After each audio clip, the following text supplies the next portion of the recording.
قال تعالی الذين ينفقون في السراء والضراء والكاظمين الغيظ والعافين عن الناس واللہ يحب المحسنین۔ سورہ آل عمران آیت نمبر 134۔ اللہ رب العزت اس آیت میں ارشاد فرماتے ہیں کہ وہ لوگ جو خرچ کرتے ہیں خوشحالی میں اور تنگ دستی میں، وہ لوگ جو خرچ کرتے ہیں خوشی میں اور تکلیف میں، والکاظمین الغیظ، اور جو غصے کو پی جانے والے ہیں، والعافین عن الناس، اور لوگوں کو معاف کر دینے والے ہیں، واللہ یحب المحسنین، اور اللہ تعالیٰ محبت کرتا ہے نیکوکاروں سے۔ الذین اسم موصول ہے، الذی کی جمع ہے وہ لوگ، ینفقون وہ خرچ کرتے ہیں، یہ بھی جمع ہے، اس کا واحد ہوتا ہے ینفقو وہ خرچ کرتا ہے، ینفقون وہ خرچ کرتے ہیں، فی السراء فی کا معنی میں، السراء خوشی یا خوشحالی، دونوں معنی ٹھیک ہوں گے، والضراء واو کا معنی اور الضراء کا معنی تنگ دستی یا تکلیف، دونوں معنی درست ہوں گے، والکاظمین واو کا معنی اور، الکاظمین یہ جمع ہے الکاظم کی، کاظم پی جانے والا، غصے کو روک لینے والا، الکاظمین جمع ہے پی لینے والے، روک لینے والے، الغیظ غصے کو، شدید غصے کو، والعافین واو کا معنی اور العافین اس کا معنی کیا، معاف کر دینے والے،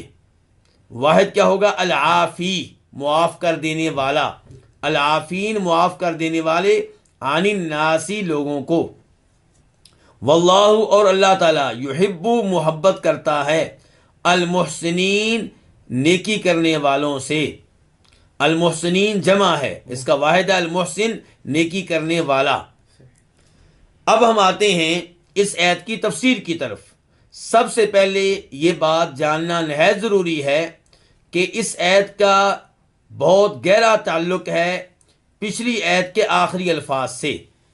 پچھلی آیت کے آخر میں اللہ رب العزت نے بیان کیا تھا کہ جنت جو ہے وہ تیار کی گئی ہے متقین کے لیے، پرہیزگاروں کے لیے۔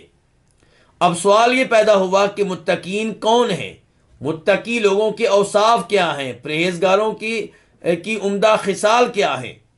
تو ان کے عمدہ اوصاف، ان کی عمدہ خصال ان آیات میں بتائی جا رہی ہیں، جن کی آج تفسیر ہم کرنے لگے ہیں۔ تو اللہ تعالیٰ بیان کر رہے ہیں کہ متقین کون ہیں جنہوں نے جنت میں جانا ہے، متقین کون ہیں جن کے لیے جنت تیار کی گئی ہے۔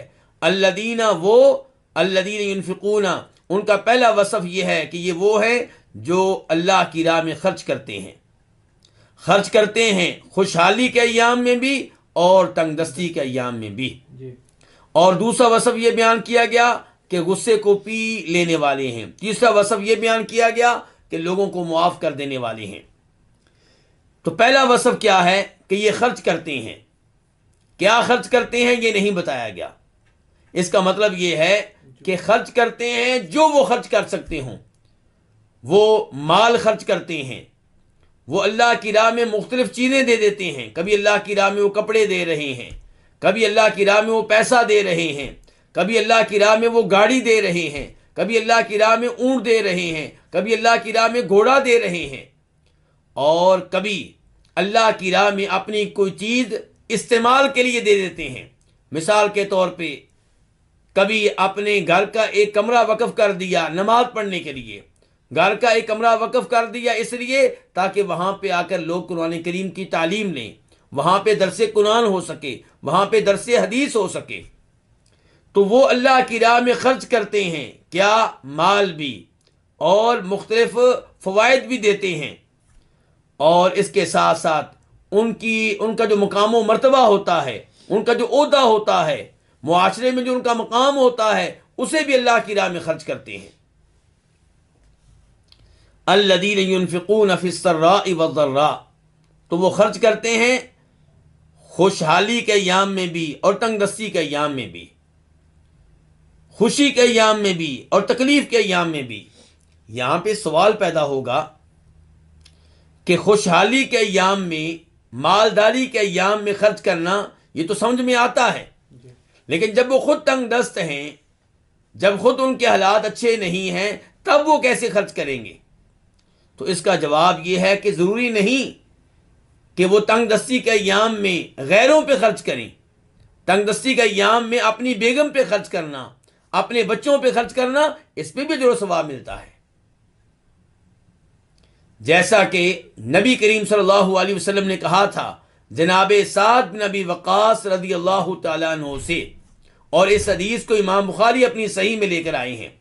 جناب سعد بن ابی وقاص مکہ میں تھے، بیمار ہو گئے اور یہ سمجھ رہے تھے کہ شاید اب میں فوت ہونے والا ہوں، چاہتے تھے کہ اللہ کی راہ میں اپنا مال دے دیں۔ نبی علیہ الصلوۃ والسلام نے ان سے کہا کہ اللہ کی راہ میں آپ کو 1/3 مال سے زیادہ وصیت کرنے کی اجازت نہیں ہے، باقی مال اپنے وارثوں کے لیے رہنے دیں۔ یہ مناسب نہیں ہے کہ آپ دنیا سے جائیں اور بعد میں آپ کے وارث لوگوں سے مانگیں، ان کے سامنے اپنے ہاتھ پھیلائیں۔ تو اس موقع پہ نبی علیہ الصلوۃ والسلام نے جناب سعد کو خوشخبری دی تھی کہ سعد، اللہ تمہیں زندگی دے گا، اللہ تم سے بڑا کام لے گا۔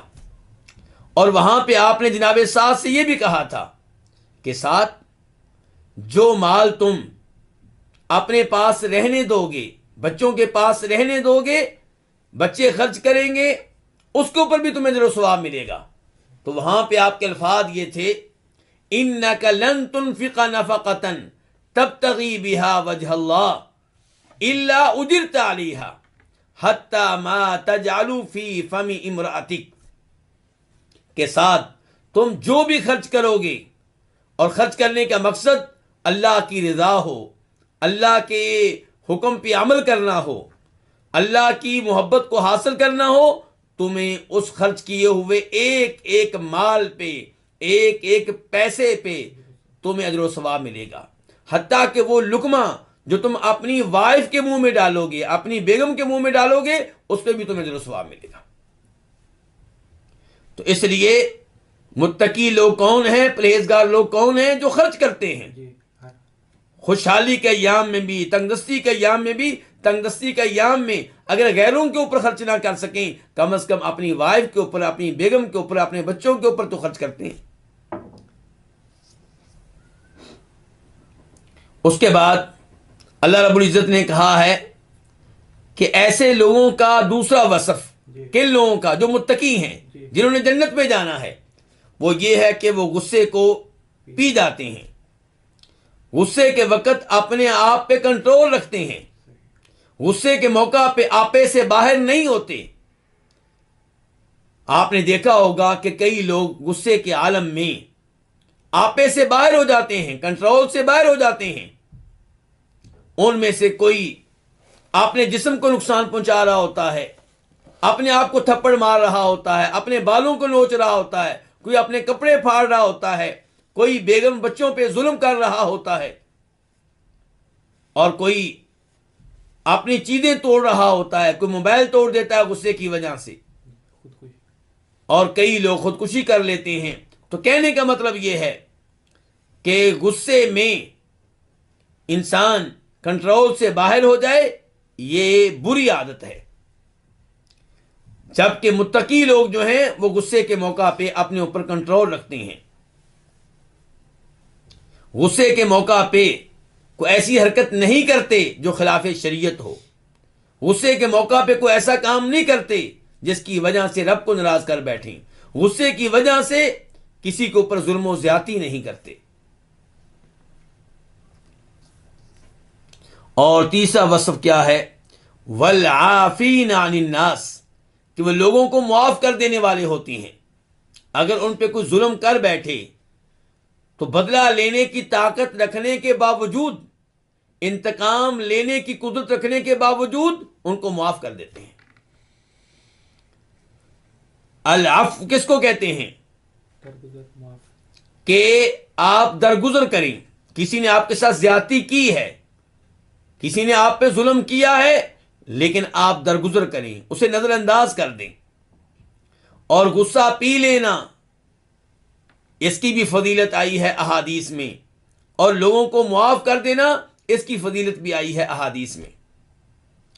غصہ پی لینے کے بارے میں پہلی حدیث وہ ہے جسے امام بخاری اور مسلم دونوں روایت کرتے ہیں کہ نبی علیہ الصلوۃ والسلام نے ارشاد فرمایا کہ لیس الشدید بالسرعہ، طاقتور وہ نہیں ہے جو کشتی کے موقع پہ کسی کو پچھاڑ دے، کسی پہ غالب آ جائے، کسی کو شکست دے دے۔ پہلوان وہ نہیں ہے جو کشتی کے موقع پہ کسی سے جیت جائے، بلکہ آپ نے فرمایا وَلَكِنَّ الشَّدِيدُ الَّذِي يَمْلِكُ نَفْسَهُ عِنْدَ الْغَضَبِ، طاقتور وہ ہے، پہلوان وہ ہے جو غصے کے موقع پہ اپنے اوپر کنٹرول رکھے، اپنے نفس پہ غالب آ جائے، اپنے نفس سے مغلوب نہ ہو۔ اور نبی کریم صلی اللہ علیہ وسلم کے پاس ایک صحابی آئے، جیسا کہ امام بخاری روایت کرتے ہیں، کہا اوصنی، اے اللہ کے رسول علیہ الصلوۃ والسلام مجھے کوئی وصیت کیجیے، مجھے کوئی نصیحت کیجیے۔ آپ نے کہا لا تغضب، غصے میں نہیں آنا۔ اس صحابی نے کہا اللہ کے رسول کو اور وصیت کیجیے، فرمایا لا تغضب، غصے میں نہیں آنا۔ صحابی نے کہا اللہ کے رسول اب کو اور وصیت کیجیے، آپ نے تیسری بار کہا لا تغضب۔ تو اس بات کو آپ نے کئی دفعہ دہرایا، تو آپ اندازہ لگا لیں کہ یہ نبی علیہ الصلوۃ والسلام کی نصیحت ہے، آپ کی وصیت ہے کہ انسان غصے میں نہ آئے، غصے سے بچنے کی کوشش کریں۔ غصے کی وجہ سے انسان کئی دفعہ گناہ کر بیٹھتا ہے، ظلم و زیادتی کر بیٹھتا ہے، غصے میں شیطان انسان کو استعمال کرتا ہے۔ آپ نے دیکھا ہوگا بہت سے لوگ غصے میں اپنی بیوی کو طلاق دے بیٹھتے ہیں۔ تو اس لیے غصے کو پی لینا یہ ہے متقی لوگوں کی علامت اور ان کی عمدہ صفت۔ اور لوگوں کو معاف کر دینا، اس کی فضیلت احادیث میں بھی آئی ہے، اس کی فضیلت قرآن میں بھی آئی ہے۔ مثال کے طور پہ اللہ تعالیٰ کہتے ہیں سورہ بقرہ میں وَأَن تَعْفُوا أَقْرَبُ لِلتَّقْوَىٰ، کہ کسی کو معاف کر دینا یہ تقویٰ کے زیادہ قریب ہے۔ یہاں پہ بھی اللہ تعالیٰ کہہ رہے ہیں کہ متقی لوگوں کے اوصاف کیا ہیں کہ وہ معاف کر دیتے ہیں، اور سورہ بقرہ میں اللہ تعالیٰ کہہ رہے ہیں وَأَن تَعْفُوا أَقْرَبُ لِلتَّقْوَىٰ، کہ تم معاف کر دو یہ تقویٰ کے زیادہ قریب ہے۔ اور مسلم شریف کی حدیث ہے، فرماتے ہیں نبی کریم صلی اللہ علیہ وسلم کہ ما نقصت صدقۃ من مال وما زاد اللہ عبدا بعفو الا عزا وما تواضع احد للہ الا رفعہ اللہ، کہ جب آپ اللہ کی راہ میں مال دیتے ہیں، مال خرچ کرتے ہیں، اس سے مال کم نہیں ہوتا۔ اللہ تعالیٰ آپ کی مال میں برکت ڈال دیتے ہیں، اور روز قیامت بھی یہ مال آپ کے کام آئے گا۔ دوسرے نمبر پہ آپ نے اسی حدیث میں ارشاد فرمایا جب آپ کسی شخص کو معاف کر دیں، بدلہ لینے کی قدرت رکھنے کے باوجود، انتقام لینے کی طاقت رکھنے کے باوجود آپ معاف کر دیں، تو یہ آپ کی ذلت نہیں ہے، یہ آپ کی رسوائی نہیں ہے، بلکہ اس سے اللہ تعالیٰ آپ کی عزت میں اضافہ کریں گے، آپ کا مقام و مرتبہ بڑھے گا، آپ کی شان میں اضافہ ہوگا۔ اور آخر میں فرمایا وما تواضع احد للہ الا رفعہ اللہ، جو اللہ کی خاطر جھک جائے، جو اللہ کی وجہ سے تواضع اختیار کرے، اللہ رب العزت اس کی شان کو بلند کرتے ہیں، اسے بلندیاں عنایت فرماتے ہیں، اس کے مقام و مرتبہ میں اضافہ کر دیتے ہیں۔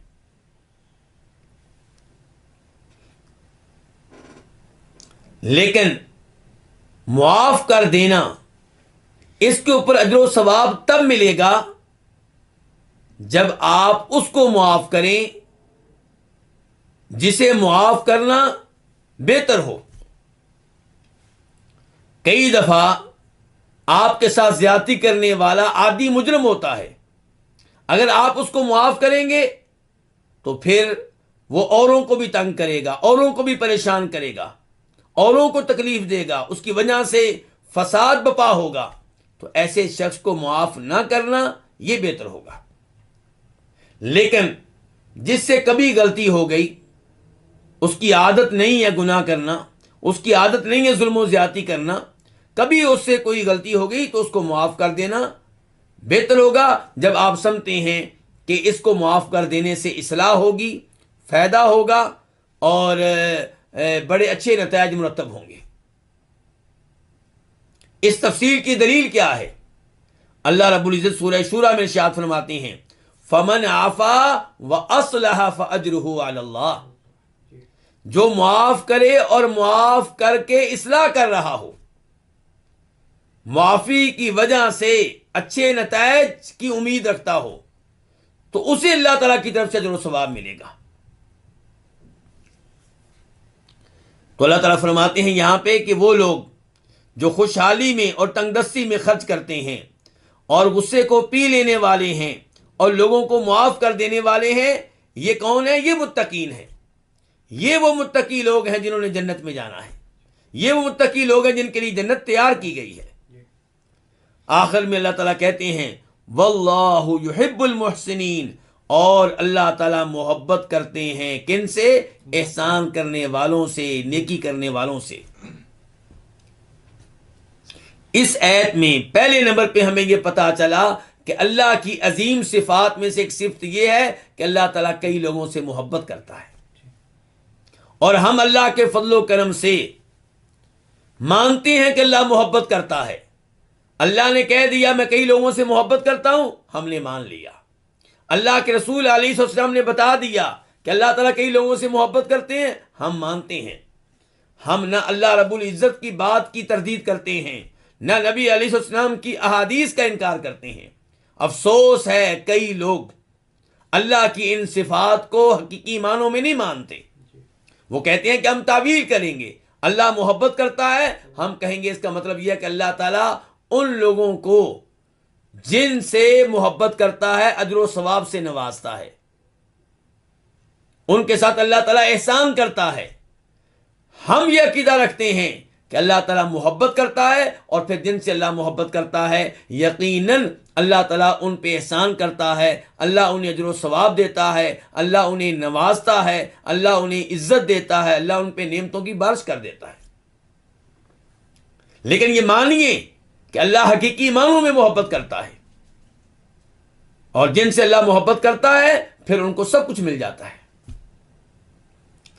تو اللہ تعالیٰ نے کہا ہے کہ میں محبت کن سے کرتا ہوں؟ المحسنین، احسان کرنے والوں سے، نیکی کرنے والوں سے. اس کا مطلب یہ ہوا کہ اللہ کی راہ میں خرچ کرنا، اللہ کو راضی کرنے کے لیے خرچ کرنا، غصہ پی لینا، لوگوں کو معاف کر دینا، یہ تینوں کام کیا ہے؟ احسان ہیں. یہ تینوں کام کیا ہے؟ نیکی پہ مبنی ہیں. اسی لیے اللہ تعالیٰ نے ان کو ذکر کرنے کے بعد کہا ہے کہ میں نیکی کرنے والوں سے محبت کرتا ہوں. تو اللہ رب العزت یہاں پہ ترغیب دے رہے ہیں کس چیز کی؟ نیکی کرنے کی. اللہ تعالیٰ ترغیب دے رہے ہیں کہ میری راہ میں خرچ کرو. اللہ تعالیٰ ترغیب دے رہے ہیں غصے کے وقت غصے کو پی جاؤ. اللہ تعالیٰ ترغیب دے رہے ہیں تو تمہارے اوپر کوئی مسلمان ظلم و زیادتی کر بیٹھے تو اسے معاف کر دو. جب یہ کام کرو گے تو یہ تمہاری طرف سے نیکی ہوگی، اور جو یہ نیکیاں کرتے ہیں میں ان سے محبت کرتا ہوں. اور اس سے یہ بھی پیغام ملا کہ انسان کو اللہ کی محبت حاصل کرنے کی کوشش کرنی چاہیے. انسان کو کوشش کرنی چاہیے کہ میں اللہ کا محبوب بندہ بن جاؤں، میں ان میں سے شامل ہو جاؤں جن سے اللہ تعالیٰ محبت کرتے ہیں. اسی لیے تو اللہ تعالیٰ بتا رہے ہیں کہ اللہ تعالیٰ نیکی کرنے والوں سے محبت کرتا ہے. یہ نہیں کہ تم نیکیاں کرو، بلکہ اللہ نے سورہ بقرہ میں کہا ہے وَأَحْسِنُوا إِنَّ اللَّهَ يُحِبُّ الْمُحْسِنِينَ، تم نیکی کرو، احسان کرو، یقیناً اللہ تعالیٰ نیکی کرنے والوں سے، احسان کرنے والوں سے محبت کرتا ہے.